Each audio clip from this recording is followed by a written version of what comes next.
நம்ம வந்து ஒரே ஒரு அறுவரையோட தற்குறிகள் சொல்லிட்டு ஒரு பிற்படுத்தப்பட்ட ஒடுக்கப்பட்ட பட்டியலின இளைஞர்களை நம்ம விமர்சனம் செஞ்சுட்டு இருக்கோம். அது தவறான அப்ரோச். நம்ம அவங்க கிட்ட பேசல, நம்ம கிட்ட பேசாம போறது நம்மளோட தப்பு. நம்மளோட கல்லூரி ஆசிரியர்கள் பேசல, நம்மளோட பள்ளிக்கூட ஆசிரியர்கள் சமூக நீதி அரசியல் அவங்களுக்கு சொல்லி கொடுக்கல, நம்ம பேசல. ஏன்னா அவன் மொழி நமக்கு தெரியல.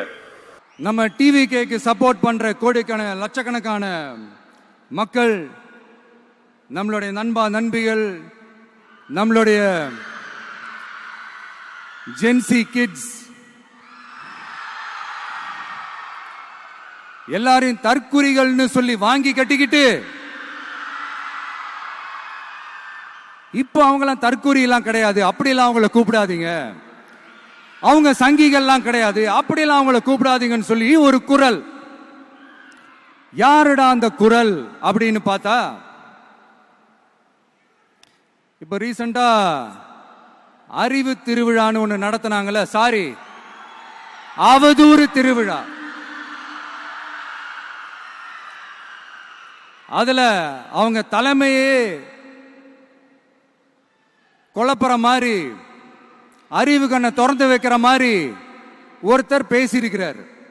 அவரு யாருன்னா அது அவங்களோட எம்எல்ஏவே.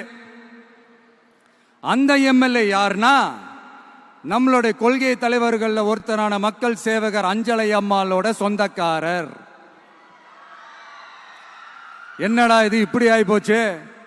டிவிகேக்கு சப்போர்ட் பண்ற மாதிரி நம்ம கட்சியிலிருந்தே ஒரு குரல் வருதுன்னு சொல்லி தலைமையில ஃபுல்லா கன்ஃபியூஷன். அந்த கன்ஃபியூஷன் இதோட நிக்காது. அந்த ஆதரவு குரல் ஒரு வீடு விடாம, ஒரு இடம் விடாம, எல்லா இடத்திலையும், எல்லா வீட்லயும் இன்னும் பலமா எதிரொலிக்குதான் இல்லையான்னு பாருங்க. சும்மா பிளாஸ்ட் தான். சட்டமன்ற உறுப்பினர் எழிலன் திமுக அறிவு திருவிழாவில் தற்குறி என்று யாரையும் குறிப்பிடக்கூடாது என்று பேசினார். அதே சமயம் விஜய்க்கோ தாவேகாவிற்கோ ஆதரவாக அவர் பேசவில்லை. அரசியலுக்கு புதியவர்களான இளைஞர்களை அரவணைக்க வேண்டும் என்றே பேசினார். விஜய் எழிலன் பேச்சை தனக்கேற்றபடி வளைத்துவிட்டார் என்றே மக்கள் கருதுகின்றனர்.